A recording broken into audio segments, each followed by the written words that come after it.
Shalom sahabat RPKM yang diberkati oleh Tuhan. Puji nama Tuhan, kembali bersama-sama bertemu dengan saya Pendeta Agustin Terputar dalam program RPKM Renungan dan Pengajaran Kata Ros Ministry. Haleluya. Mari kita bersama-sama melanjutkan pengajaran firman Tuhan dengan topik bagaimana menjadi ibu yang baik bagi anak-anaknya. Tentu setiap kita ibu pasti ingin menjadi ibu yang baik bagi anak-anak kita. Demikian juga para suami, bapak-bapak pasti juga menginginkan istrinya menjadi ibu yang baik. Ya, bukan saja bagi suaminya, tetapi juga bagi anak-anaknya atau seluruh anggota keluarganya. Puji nama Tuhan. Kita melanjutkan di sesi yang keempat ini. Saya tidak mengulang lagi di sesi 1, 2, dan 3. Silakan mendengarkan sendiri lagi kalau belum jelas, pasti diberkati kita. Semakin sering kita mendengar, makin kita diingatkan, dikuatkan. Saya melanjutkan di sesi yang keempat ini ya. Ya, apa peranan wanita ya atau ibu bagi anak-anaknya ya.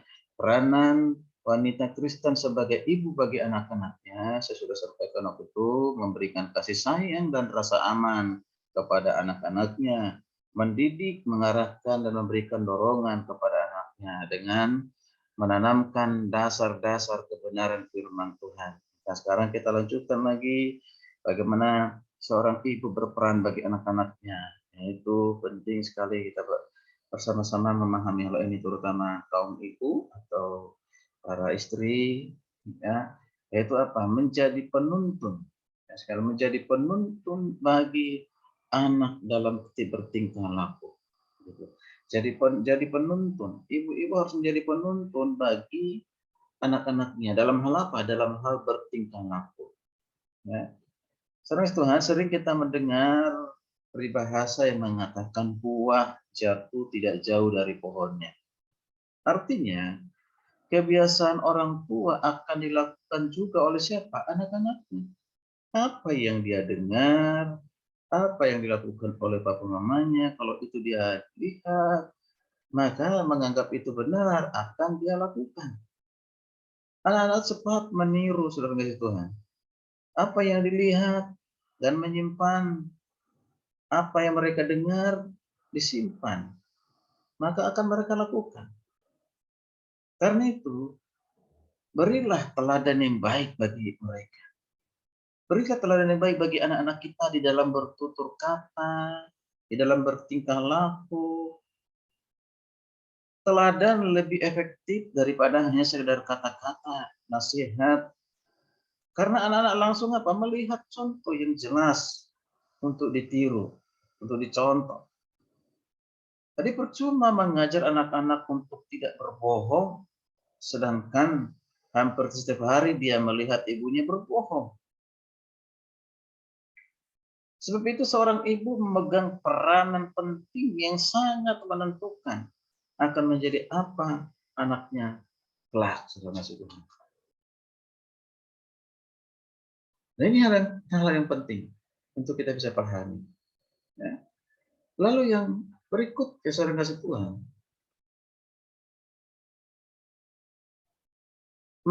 mendorong anak untuk belajar. Mendorong anak untuk belajar. Ibu harus bertanggung jawab memberikan rangsangan atau semangat terhadap perkembangan anak. Kemampuan berbicara dan pengetahuan lainnya itu dimulai dari siapa? Dari ibunya, dari orang tuanya.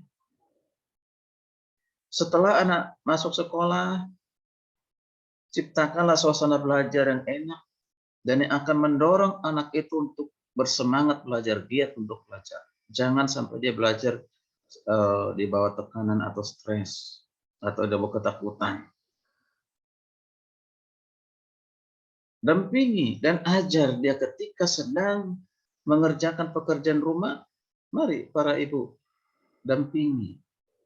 Jangan hanya kita percayakan kepada yang lain. Ibu mempunyai waktu yang lebih banyak daripada ayah. Mengapa? Kali ibu ya bekerja mungkin hanya part time atau mungkin tidak bekerja atau hanya di rumah, ya. Jadi waktu yang lebih banyak di rumah, itu siapa? Ibu bersama dengan anak. Mungkin ayah yang bekerja. Ya bukan berarti ayah lepas tangan, tidak. Ayah pun tetap berperan sesuai dengan waktu yang dimiliki. Nah, selain mendorong anak untuk belajar, memberikan semangat kepada anak untuk belajar, penting juga kita memberikan apa? Mendisiplin anak. Memberikan disiplin kepada anak. Kesalahan yang seringkali kita temukan di dalam kehidupan sehari-hari, yaitu apa? Yaitu ibu yang tidak mau mendisiplin anaknya yang sudah berkali-kali membuat kesalahan, membuat pelanggaran. Hanya karena alasan apa? Tidak mau menyakiti hati anak. Dia masih kecil, tidak mengerti. Nanti kalau udah besar baru mengerti. Tentu ini alasan yang berbahaya buat anak. Bahkan tidak sedikit ibu-ibu membela anak-anaknya yang salah ketika anak-anaknya yang sedang mendisiplin oleh ayahnya. Membela. Atau sebaliknya, ketika anaknya didisiplin oleh ibunya, ya ayahnya tidak setuju. Tentu tidak. Jadi ayah dan ibu harus sepakat ya, untuk mendisiplin anak. Supaya apa? Karena pendisiplinan itu akan membentuk karakternya. Itu akan membentuk karakter anak sehingga anak tahu untuk berlaku benar dan sopan. Ya, sopan kepada papa mamanya, kepada kakak-kakaknya, atau kepada saudara-saudara yang lain, dia akan sopan. Jadi kalau dia mulai mungkin berkata-kata yang kasar, ya, ataupun kata-kata yang tidak baik, itu harus bukan saja ditegur, tetapi juga harus disiplin, ya, dengan mengasihinya supaya dia bisa berubah. Saya ngasih Tuhan. Ini penting sekali. Lebih baik rasa sakit sementara bagi anak-anak, tetapi akan membawa kebaikan sepanjang hidupnya. Ingat itu. Nah, kasih sayang seorang ibu tidak harus diwujudkan dengan memanjakan anak. Ya, supaya dia kasih dia hadiah, supaya dia diam, kasih dia uang, supaya dia diam, dia tambahin terus mainannya. Bukan betul. Boleh memberikan itu semua, tetapi jangan karena pada saat ya, dan itu kita lakukan supaya dia diam, supaya dia tenang. Tidak sebenarnya. Karena anak yang dimanja dan tidak pernah didisiplin, apa yang akan terjadi? Akan kecenderungan menjadi anak yang bodoh. Gitu ya. Tidak bisa apa-apa, bahkan cenderung setelah besar memiliki sifat pemberontak. Yaitu akan menjadi pemberontak bagi orang tua. Nah, karena itu, mari ibu-ibu harus mendisiplin anak, ya, dengan penuh kasih sayang. Jangan manjakan dengan hanya pemberian-pemberian kita. Jangan. Ketika salah, itu harus didisiplin. Bisa dihajar dalam tanda kutip, ya, itu dipukul bagian pantatnya, menangis, biarkan sebentar. Setelah itu ya tetap peluk. Lalu ditanya, mengapa ibu pukul, mami pukul? Kamu tahu tidak? Saya harus tanya. Dia harus bisa jawab. Tahu tidak mengapa? Tahu, mami. Kenapa?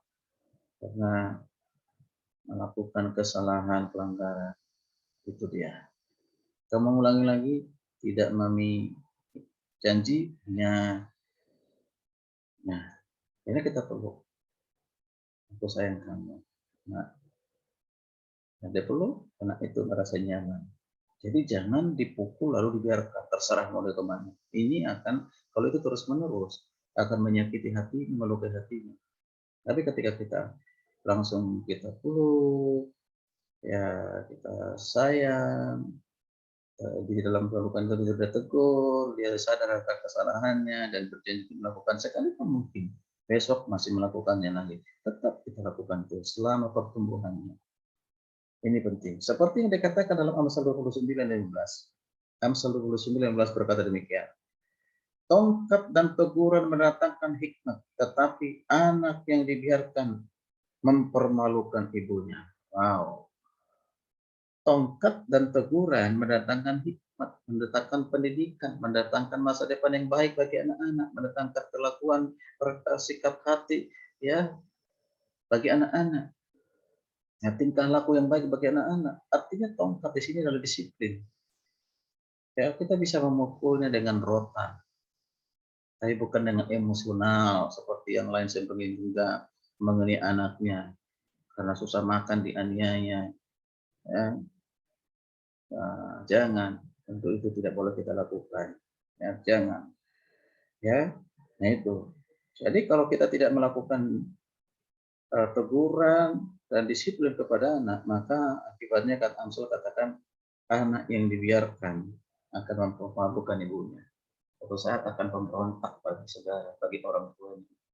Ya, karena itu sebelum terjadi, mari kalau masih punya anak-anak kecil usia 1 sampai 6 tahun atau sampai 7 tahun, mari ini yang harus dilakukan oleh seorang ibu yang penuh kasih sayang ya bagi anak-anaknya, yaitu menuntun anak-anak dan supaya memiliki tingkah laku yang baik dan benar, terutama yang takut akan Tuhan. Mendorong anak-anak supaya memiliki semangat untuk belajar, supaya dia menjadi pintar, cerdas, dan yang berikutnya mendisiplin anak supaya dia memiliki masa depan yang terbaik. Puji nama Tuhan. Kiranya renungan ini boleh menjadi berkat kekuatan bagi kita semua, terutama baik bagi kaum ibu. Jangan lupa di like, di respon, dan juga di subscribe. Sampai bertemu di renungan pengajaran berikutnya. Salam. Tuhan Yesus memberkati kita sekalian.